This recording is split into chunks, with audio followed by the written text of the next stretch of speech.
Rest of news చూస్తే CM Revanth రెడ్డితో AICC in-charge Meenakshi Natarajan, PCC chief Mahesh Kumar Goud భేటీ అయ్యారు. సీఎం నివాసంలో ముఖ్యమంత్రిని కలిశారు. రాష్ట్రంలో నెలకొన్న తాజా రాజకీయ పరిస్థితులపై చర్చిస్తున్నట్లుగా తెలుస్తోంది. ముఖ్యంగా బీసీలకు 42% రిజర్వేషన్ల సాధన విషయంలో ఢిల్లీలో తలపెట్టిన ధర్నా, నామినేటెడ్ పదవుల పంపకాలు, దివంగత బీసీ నేతలు ముఖేష్ గౌడ్, శివశంకర్ల విగ్రహాల ఏర్పాటు అంశాలపై సీఎంతో చర్చిస్తున్నట్లుగా తెలుస్తోంది. జూబ్లీహిల్స్ కాంగ్రెస్ అభ్యర్థిపై కూడా చర్చలు జరుపుతున్నట్టుగా సమాచారం.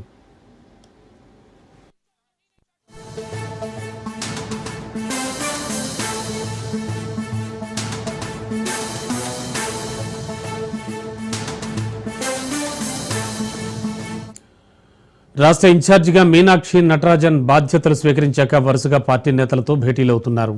ఇందులో భాగంగా నిన్న ఎమ్మెల్యే క్వార్టర్స్లో 10 ఉమ్మడి జిల్లాల డీసీసీలు, ఇన్ఛార్జీలు, జనరల్ సెక్రటరీలతో పాటు పార్టీ ముఖ్య నేతలతో భేటీ అయ్యారు. వారి వద్ద పార్టీ కార్యక్రమాలు, ప్రభుత్వ కార్యక్రమాల విషయంలో ఫీడ్బ్యాక్ తీసుకున్నట్లుగా సమాచారం. పార్టీ నేతలతో భేటీ జరిగిన మరుసటి రోజే సీఎం రేవంత్ రెడ్డితో మీనాక్షి నటరాజన్, పీసీసీ చీఫ్ భేటీ కావడం కాంగ్రెస్ పార్టీలో ఆసక్తిగా మారింది.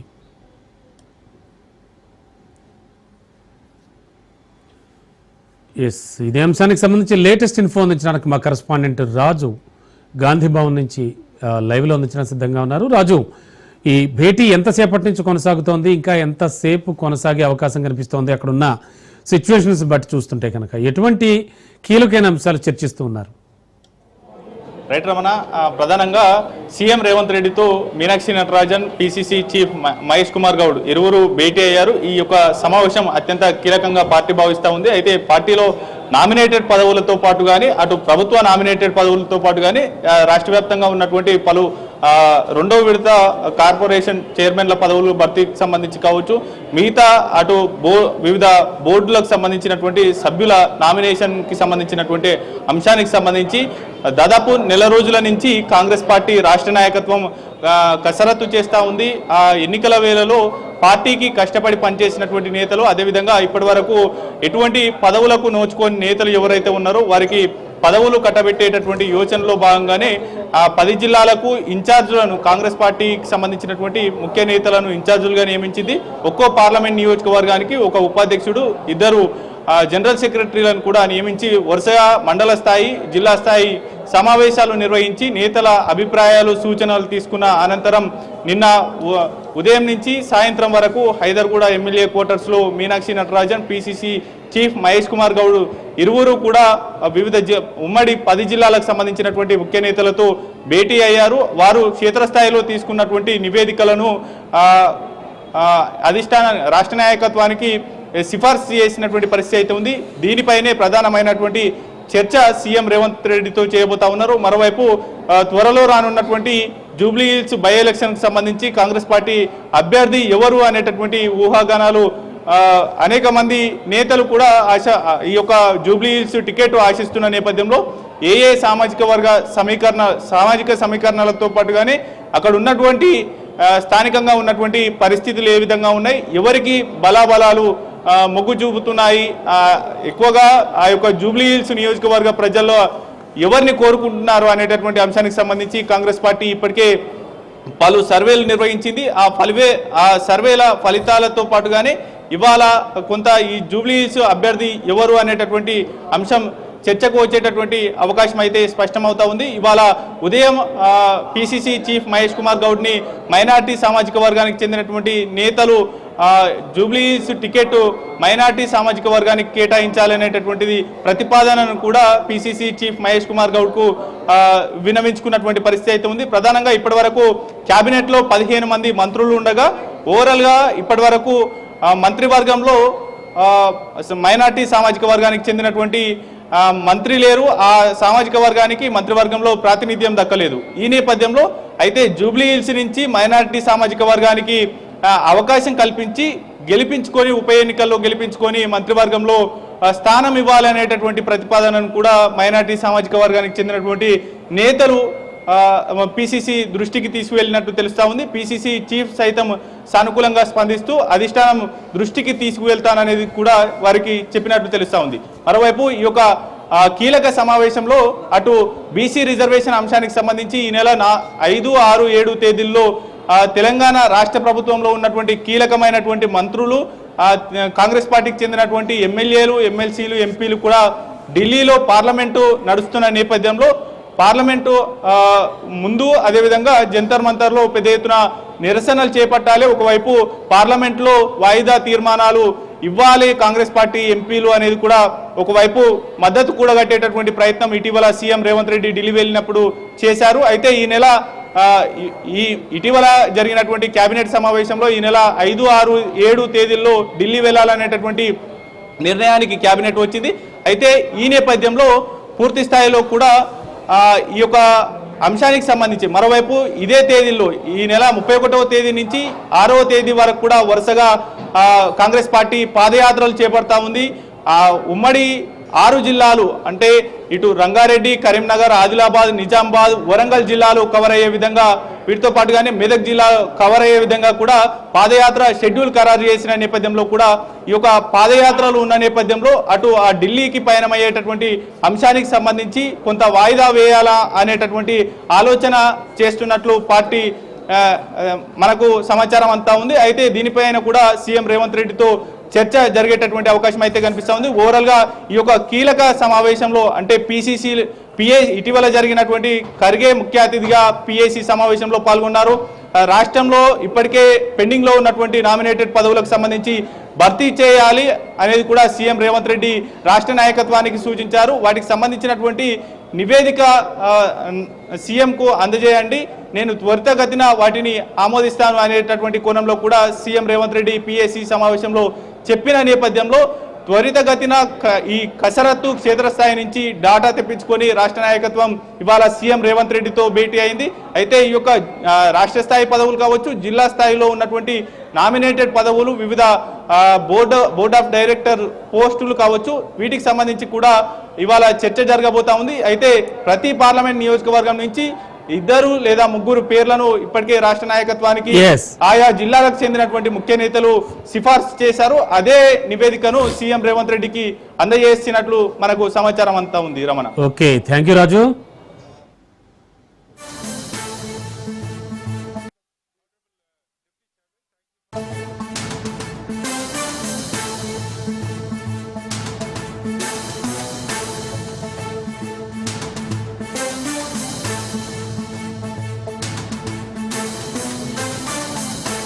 Yes right now operation Sindoor పై రాజ్యసభలో కేంద్ర విదేశాంగ మంత్రి జయశంకర్ మాట్లాడుతున్నారు. లైవ్ లో చూద్దాం.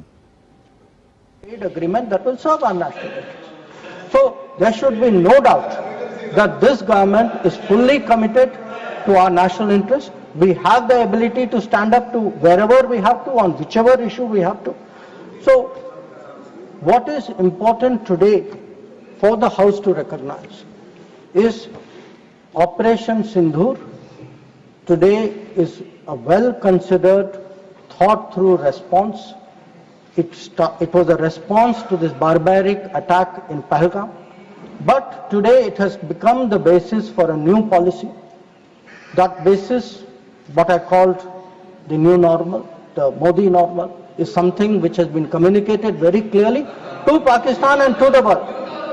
And finally, sir, let me end my remarks with a very, very sincere expression of appreciation for all the members of Parliament and for those outside Parliament as well, who joined the parliamentary delegations. I think each one of them, sir, whether it is Shashi Tharoor ji, whether it is Kanimozhi ji, whether it is Ravi Shankar Prasad ji, Baijan Panda ji, Sanjay Jha ji, sir, Supriya Sule ji, or Shrikant Shinde ji, sir. Every one of them and all the members, every member took a united stand abroad. They did our country proud. Yes. They answered all doubts, and I can tell you from every country, they visited 33 countries. Yeah, John, yes, John, you know, I thank you too.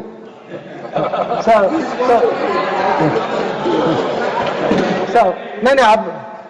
sir, I don't want to read out everybody's name. I would like to read out, but sir, samay ki seema hai. But again, I want to say this, sir, very, very sincerely, that they have done a great national service. They showed a united spirit, and we hope that that is the spirit with which the nation will support Operation Sindoor. Thank you. Dola Sen ji please आप बंगला में बोलेंगी please please speak no nothing is good please आप you speak Thank you, Deputy Chairman, sir, for giving me chance to speak on this subject. And thanks to my party, All India Trinamool Congress, and our respected leader, Honorable Mamata Banerjee, for giving me opportunity to speak. I will try to deliver my speech in Bangla, our beloved mother language.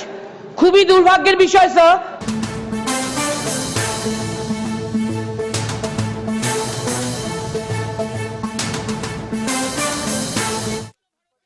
Breaking లో చూస్తున్నాం. కాంగ్రెస్ నేత Firoz Khan hot comments చేశారు. Jubilee hills లో BRS కి sympathy ఉందన్నారు ఆయన. స్థానికులకే Jubilee hills ticket ఇస్తామని పొన్నం ఎలా చెప్తారని ప్రశ్నించారు. అధిష్టానం నిర్ణయం తీసుకోవాలన్నారు. కాంగ్రెస్ డెమోక్రాటిక్ పార్టీ అని చెప్పారు. రాహుల్ ప్రియాంక వయనాడ్లో పుట్టి పెరిగారా అన్న ఆయన వాళ్ళెందుకు వయనాడ్లో పోటీ చేస్తున్నారంటూ ప్రశ్నించారు. చంద్రబాబుకు నచ్చితేనే జూబ్లీ హిల్స్ లో కమ్మ ఓట్లు పడతాయని వ్యాఖ్యానించారు.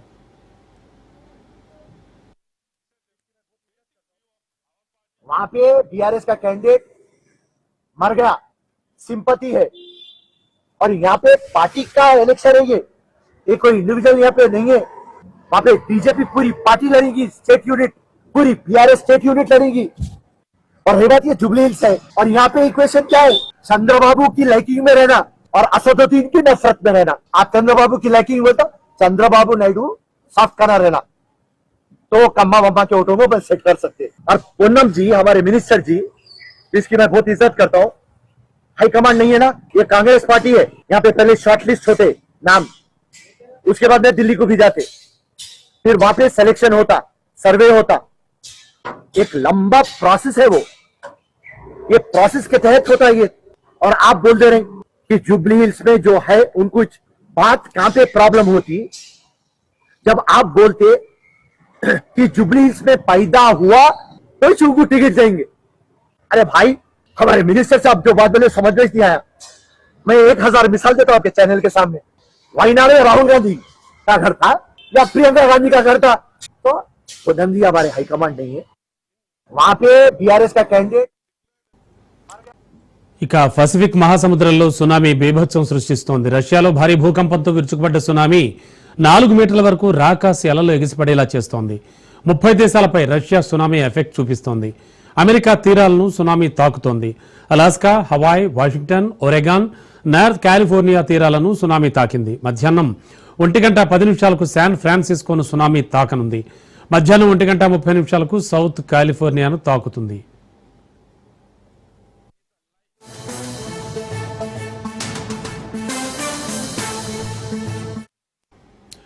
జపాన్ తీరంలో 3 మీటర్ల వరకు అలలు ఎగిసిపడ్డాయి. అత్యవసర సేవలకు జపాన్ టాస్క్ ఫోర్స్ ఏర్పాట్లు చేసింది. హవాయిలోని హోనలూలులో సునామీ సైరన్లు మోగాయి. తీర ప్రాంత ప్రజలు సురక్షిత ప్రాంతాలకు తరలిస్తున్నారు. సునామీ హెచ్చరికలతో భారత్ కాన్సులేట్ అలర్ట్ అయింది. ప్రజలు సురక్షిత ప్రాంతాలకు వెళ్లాలని సూచిస్తోంది.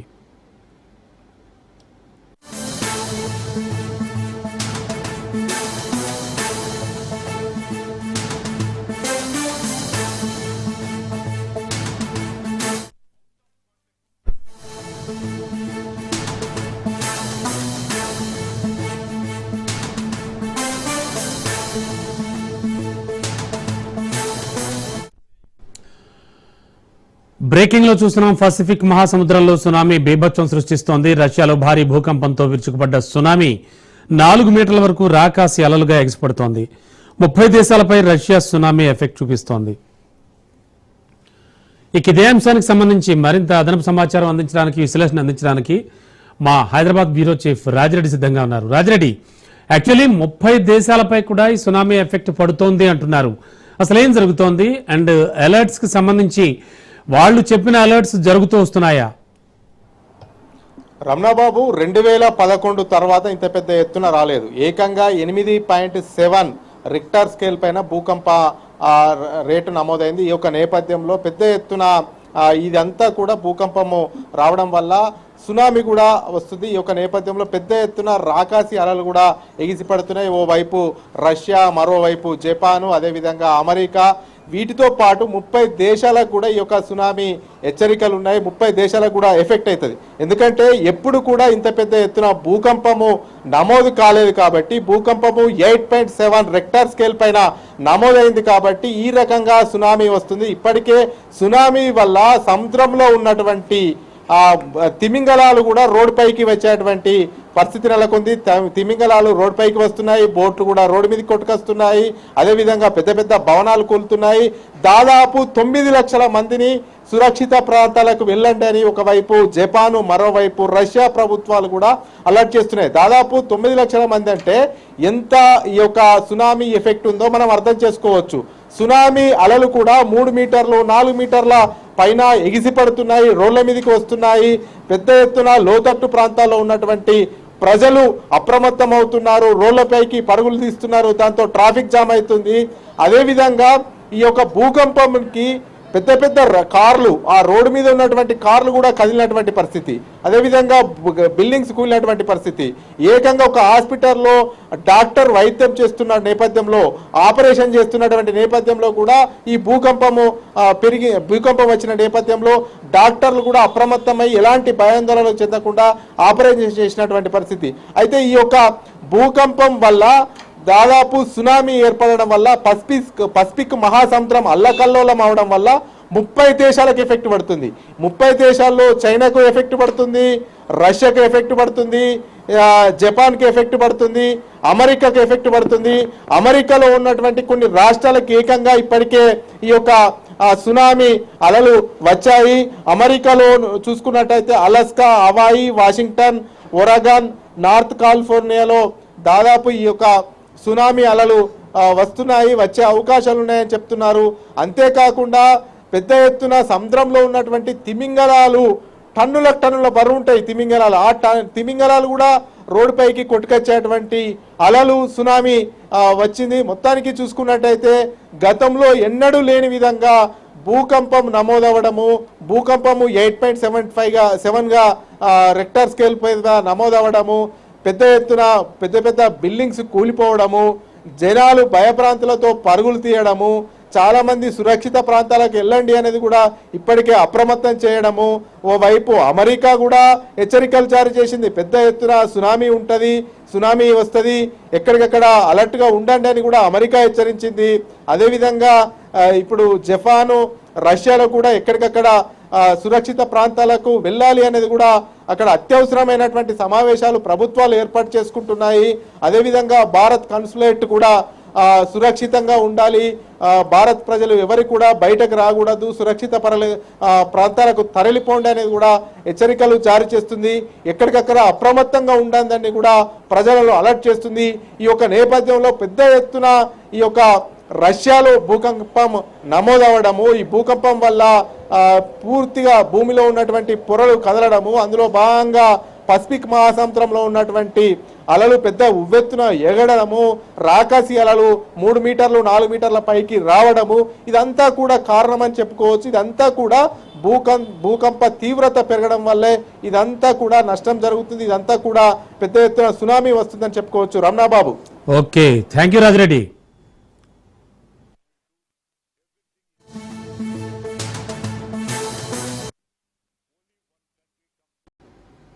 ఇక రేపు నెల్లూరులో మాజీ సీఎం వైఎస్ జగన్ పర్యటనకు పోలీసులు ఆంక్షలతో కూడిన అనుమతులు ఇచ్చారు.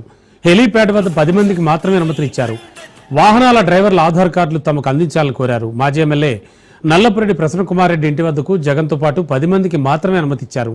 జగన్ తొలుత జిల్లా జైల్లో ఉన్న మాజీ మంత్రి కాకాని గోవర్ధన్ రెడ్డిని పరామర్శిస్తారు. ప్రసన్న నివాసం దగ్గరికి ఎవరికీ అనుమతి లేదని చెప్పినట్టుగా తెలుస్తోంది.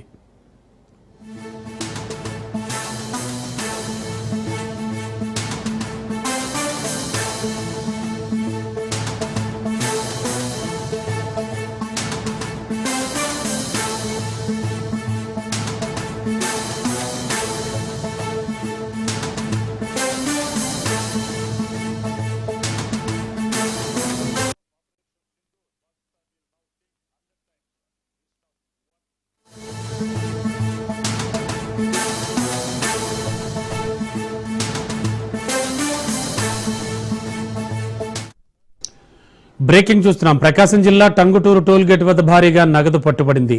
తాడేపల్లిగూడెం నుంచి నెల్లూరు వైపు వెళుతోన్న ఆర్టీసీ బస్సులో ఎలాంటి పత్రాలు లేకుండా తరలిస్తోన్న 49,45,000 రూపాయల నగదును అధికారులు సీజ్ చేశారు. డబ్బు తరలిస్తోన్న సాయి మణికంఠ అనే యువకుడిని పోలీసులు అదుపులోకి తీసుకున్నారు. స్వాధీనం చేసుకున్న నగదును టంగుటూరు పిఎస్కు తరలించారు.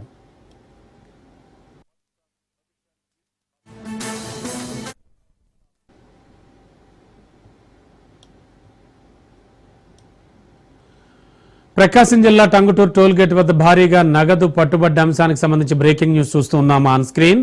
తాడేపల్లిగూడెం నుంచి నెల్లూరు వైపు వెళుతోన్న ఆర్టీసీ బస్సులో ఎలాంటి పత్రాలు లేకుండా తరలిస్తోన్న 49,45,000 రూపాయల నగదును అధికారులు సీజ్ చేశారు. డబ్బు తరలిస్తోన్న సాయి మణికంఠ అనే యువకుడిని పోలీసులు అదుపులోకి తీసుకున్నారు. స్వాధీనం చేసుకున్న నగదును టంగుటూరు పిఎస్కు తరలించారు.